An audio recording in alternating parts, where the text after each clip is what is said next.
Bom, eu estou fazendo assim, vários exercícios que ajudem vocês a recordarem coisas que a gente já estudou. Deixa eu recordar um pouquinho o fator integrante. Faz tempo que eu não faço nenhum exercício com o fator integrante. Eu tenho aqui um exercício, acho que esse era o número 4, então esse é o número 5.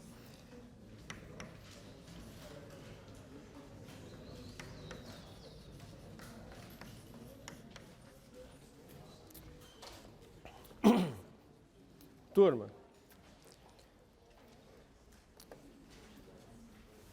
esse exercício que não está com as variáveis separadas, e eu quero um teste básico de equação de ordem 1, quando elas estão separadas assim em p dx mais q dy, é verificar se ela é exata ou se ela tem fator integrante. Isso é um teste bem simples e bem básico de fazer. Primeira coisa para se lembrar, aquelas discussões de fator integrante e de exata, você tem que fazer quando a equação está na forma p dx mais q dy, não um de cada lado do sinal de igual. É um detalhe simplésimo, mas pode trocar um sinal aí e atrapalhar a sua análise. Então, eu vou escrever isso assim. Isso aqui é a equação y mais seno menos 1 dx mais cosseno x dy igualado a zero. E trocou o sinal daqueles termos 1 menos y menos seno, porque eu joguei tudo para o lado de lá do sinal de igual. Para que ela fique na forma p de xy dx mais q de xy dy. Isso que eu acabei de falar fez sentido para todo mundo? Agora que eu sei quem é o p e quem é o q. Agora eu tenho clareza que esta função é a função p de xy e esta função é a função q de xy. Para saber se ela é exata, eu faço a derivada del p del y, del q del x. Se for exata, a gente já sabe como resolver. Tem que determinar a função potencial. Del p del y é 1 e del q del x é menos seno x. Claramente são diferentes, então ela não é exata.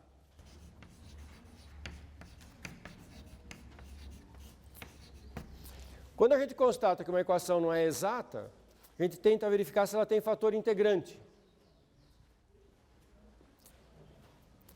Existem duas situações para verificar se ela tem fator integrante. Uma é se há o seguinte quociente, del p del y menos del q del x dividido por q de xy, se isso por acaso resultar uma função g de x apenas, eu tenho um fator integrante, e eu terei um fator integrante se acontecer uma coisa parecida, mas diferente, que é del q del x menos del p del y sobre p resultar uma função que só dependa de y.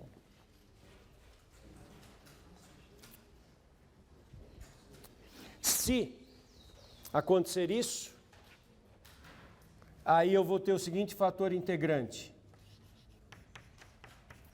E elevado a uma primitiva de g de x é fator integrante.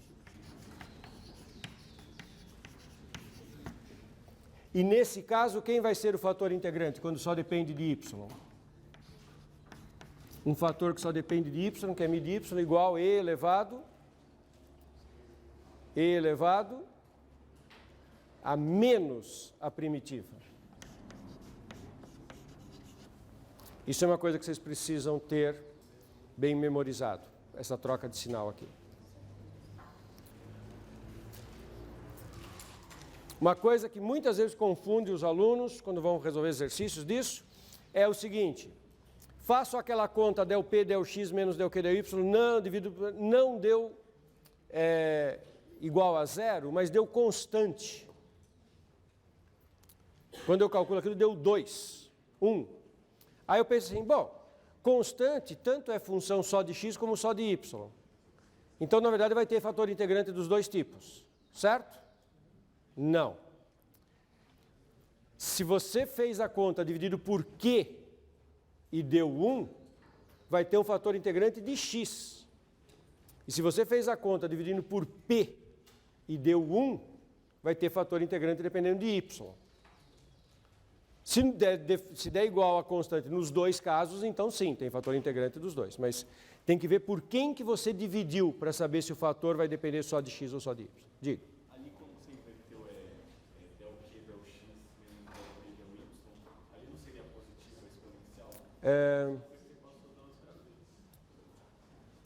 Eu sempre erro no que eu escrevo na lousa.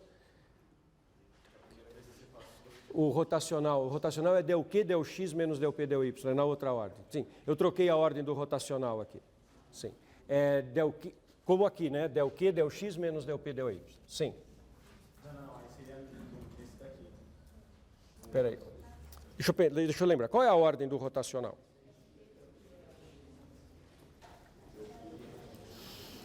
O rotacional é del P, del Y menos del Q, del X. O rotacional é como está no primeiro caso, não é? Então é aqui que está trocado. É aqui que está trocado. Isso, obrigado. É a expressão do rotacional do campo. Del P, del Y menos del Q, del X. Então, no nosso exemplo, o que ocorre é isso. Quando você faz del P, del Y menos del Q, del X, dá 1 menos seno dividido por cosseno, que dá secante, a derivada del Q, del X é menos seno, aqui fica mais, secante mais tangente. Então, esta expressão é o meu g de x, que só depende de x. Então, eu tenho um fator integrante que é e elevado à primitiva disso. Então, o fator integrante mi de x é e elevado à primitiva daquela g, que é e elevado à primitiva de secante de x mais tangente de x, que é e elevado a logaritmo do módulo de secante mais tangente, mais primitiva de tangente, que é logaritmo do módulo, tangente é seno sobre cosseno. Então, derivada, a função embaixo e menos a derivada em cima, então é menos logaritmo do cosseno, que pode ficar mais secante. E elevado a tudo isso. Na verdade, isso é igual a secante mais tangente, vezes, esse menos entrou aqui, ficou 1 sobre cosseno, que é secante, e exponencial, que é secante. Tirei os módulos. Quando eu estou calculando o fator integrante, eu posso me livrar dos módulos, porque se uma função é fator integrante, menos ela também é. Então, eu tenho mais de um fator integrante, e isso aqui é um fator integrante. Quer dizer que o fator integrante é secante ao quadrado de x mais secante vezes tangente. Oi?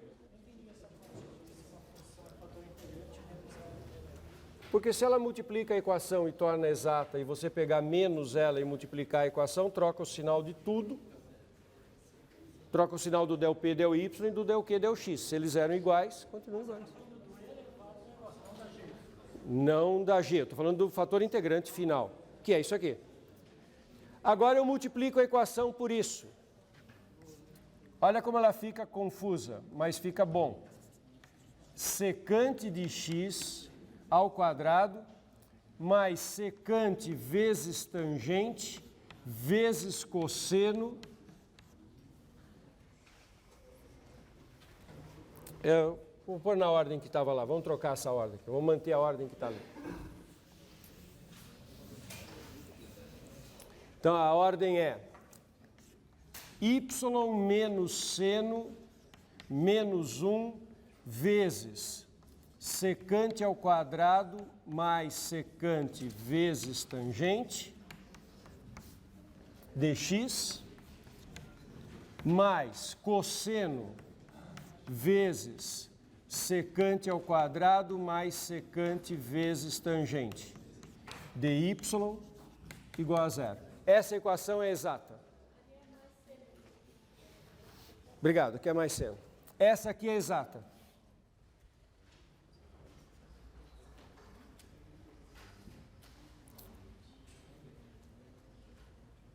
Ficou enorme, mas ficou exata. E, portanto, dá para resolver. Por que ela é exata? Essa é a nova função P. Esta é a nova função P. Se deriva em relação a y. Del P, del y. Quem que é derivada em relação a y? Tem um termo que é y vezes esse parênteses. Derivando em y, como y está derivado à primeira, é esse parênteses. E os outros termos todos, e esses outros termos todos só tem x. Aí quando deriva em y, some tudo. A derivada em y é secante ao quadrado de x mais secante de x tangente de x. Veja se vocês concordam que a derivada em y de todo aquele termo é y vezes aquele parênteses. Imagina que você vai fazer a distributiva. O único lugar onde vai ter um y é y vezes esse parênteses. Portanto, quando eu derivar em y, é o que está multiplicando o y.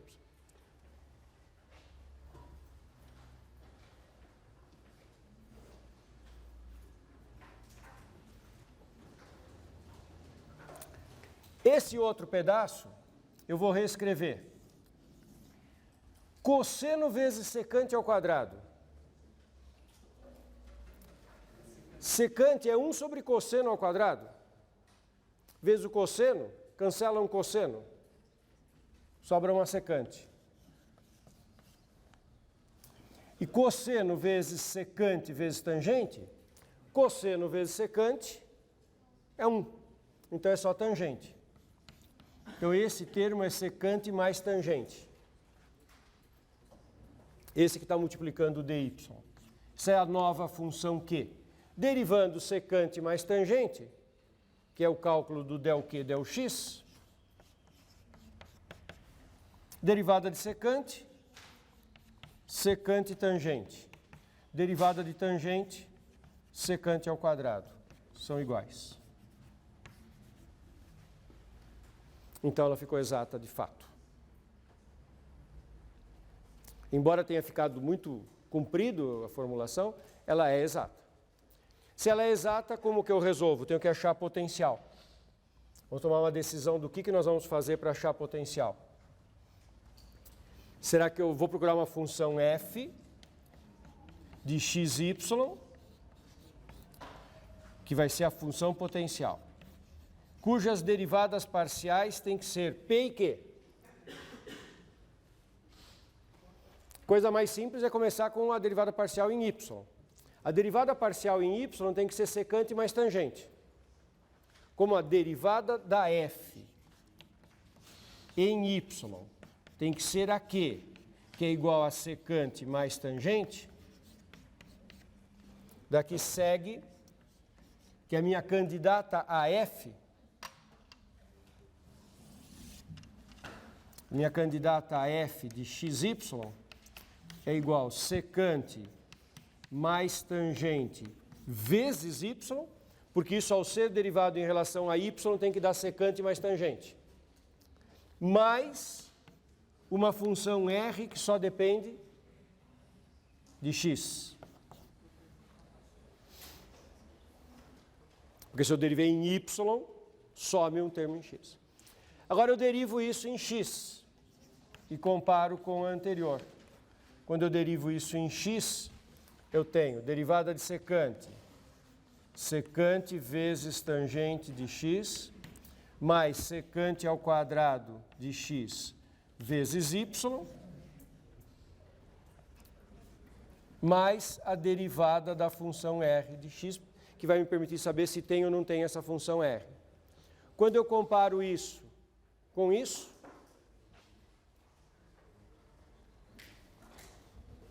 sai que a derivada da função r, r' de x, esse pedaço, secante, tangente, secante ao quadrado, y, está aqui. Secante, tangente, secante ao quadrado, y está aqui.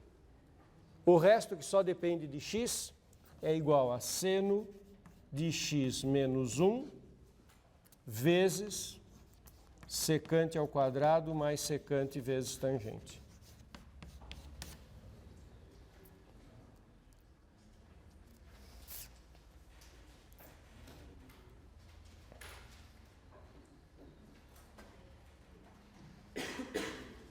Bom, e aí agora eu tenho que fazer a integração em x para achar o resto que falta da função potencial.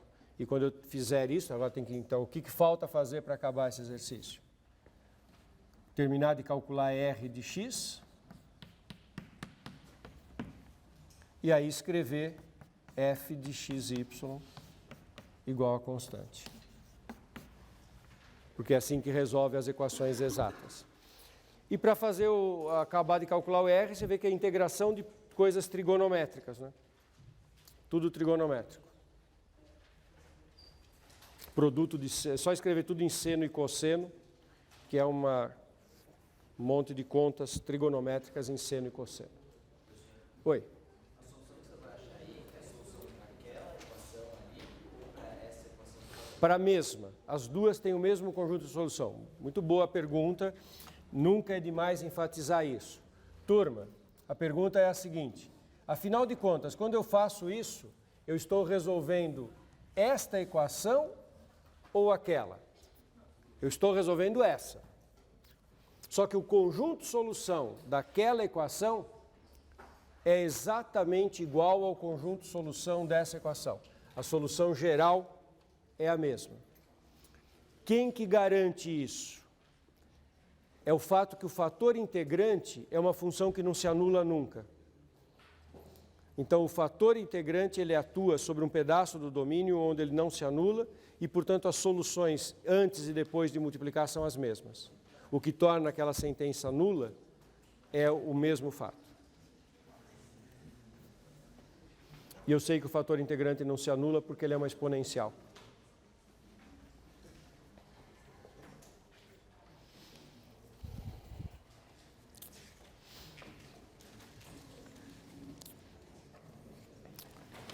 Fazer mais um exercício. Eu vou deixar essa conta para vocês terminarem, então. Estamos terminando o nosso curso, estou deixando tarefa para vocês. Turma, tem um enunciado interessante aqui, que é achar... Acho que era 4, 5, acho que deve ser o 6. Trajetórias ortogonais A. E aqui vem, por exemplo, uma família de curvas assim. 2x2 mais 3y2 igual a constantes. Que curvas são essas, turma? 2x2 mais 3y2 igual a constante. Para cada C, eu tenho uma curva. O que é essa família de curvas? Quando eu vario C, que tipo de curva que eu estou tendo aqui? Elipses. São elipses no plano. Se o coeficiente em x e y é o mesmo tamanho, isso fica uma elipse com raios, com os dois eixos de mesmo tamanho. Quando é de tamanho diferente, é uma elipse. Eu quero achar quem são as curvas, quando eu falo trajetória, são curvas, que são ortogonais a essa elipse, a todas as elipses. Eu consigo achar um campo de vetores perpendicular a essa elipse. Basta eu tomar a seguinte função, f de xy igual a 2x² mais 3y², que essas elipses são o que dessa função? Se eu igualei a constante, curva de nível. Então, essa família de curvas são curvas de nível.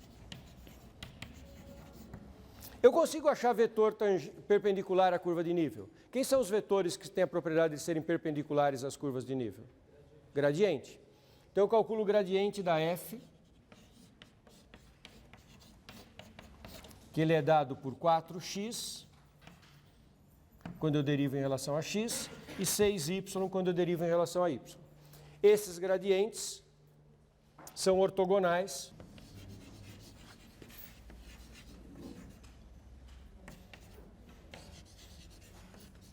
às curvas de nível.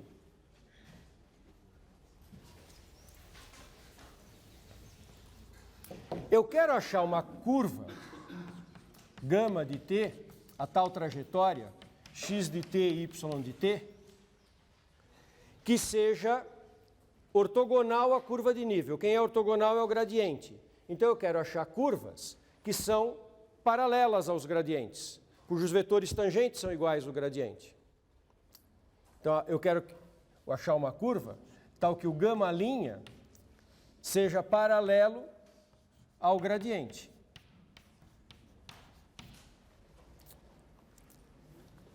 Perceberam a história? Eu tenho curvas, eu tenho uma família de curvas, eu quero achar outras curvas que são ortogonais. Estão sempre na perpendicular. Como eram curvas de nível, quem está na perpendicular é o gradiente. Então eu quero curvas que vão na direção do gradiente. Curvas cujo vetor tangente é paralelo ao gradiente. Então eu quero curvas paralelas ao gradiente, que é 4x, 6y. Dizer que aquele vetor é paralelo a esse é a mesma coisa que dizer que o gama' é perpendicular a menos 6y e 4x.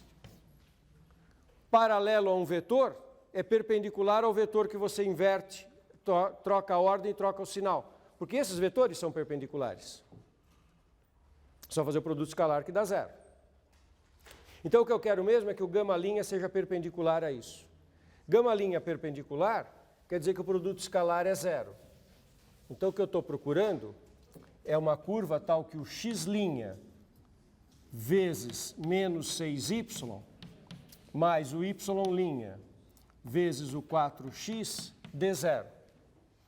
É isso que eu gostaria de resolver. Uma curva cujo vetor tangente seja perpendicular a isso. Oi. Você calcula o gradiente, mas se o gradiente é perpendicular, ele não é perpendicular ao gama'? Não. Vamos de novo, turma. Passos das ideias. Vários passos que foram dados. Não vamos confundir as coisas. Eu tenho uma família de curvas que são as elipses. Eu quero achar uma outra família de curvas que são perpendiculares às elipses. Essa é a gama que eu estou procurando. Aí eu descubro que o gradiente é perpendicular à elipse. Como eu quero que a minha gama seja perpendicular à elipse, ela é paralela ao gradiente.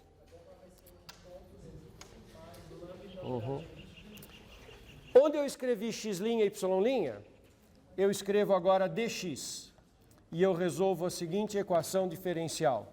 Menos 6y dx, 4x dy igual a zero. Observe que o problema não é exatamente o mesmo. Era um problema de curvas e campos de vetores, e eu na última linha escrevi uma equação diferencial de ordem 1. Resolvendo esta equação diferencial, as curvas que eu vou obter são as soluções daquele problema. E esta é a ligação entre esse problema de trajetórias ortogonais com equações diferenciais. Na verdade, é o mesmo problema com o qual eu comecei o curso de equações diferenciais, motivando equações diferenciais com o problema de campo de vetores.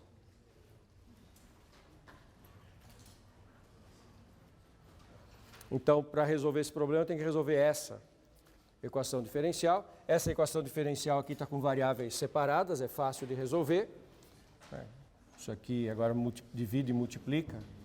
Dá para simplificar dividindo por y, vai ficar aqui dy sobre y. Dá para simplificar um 2, fica 2 e fica menos 3. Dá para dividir por um x, fica menos 3x dx. O problema bem simplificado fica isso. Daí integral de menos 3x dx mais integral de 2 sobre y dy igual a 0. E eu chego na expressão ln do módulo de 1 sobre x3, porque a integral vai ser do ln, vai dar ln do módulo, só que tem o menos 3 multiplicando, entra como expoente negativo menos 3. E mais ln do y quadrado, esse 2, integral ln do módulo de y com y quadrado, igual a constante.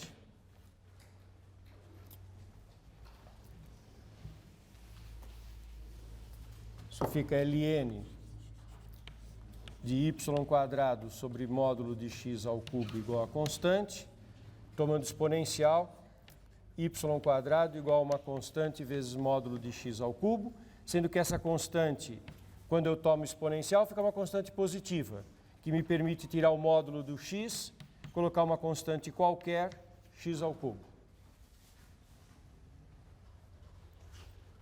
Vai ter que ser sempre positivo mesmo, porque o y está ao quadrado.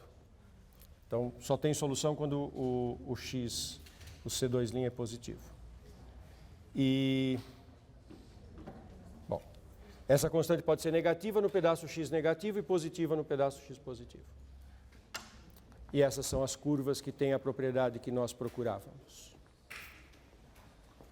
Tá certo? Tudo bem? Bom, turma, nós vamos parar por aqui.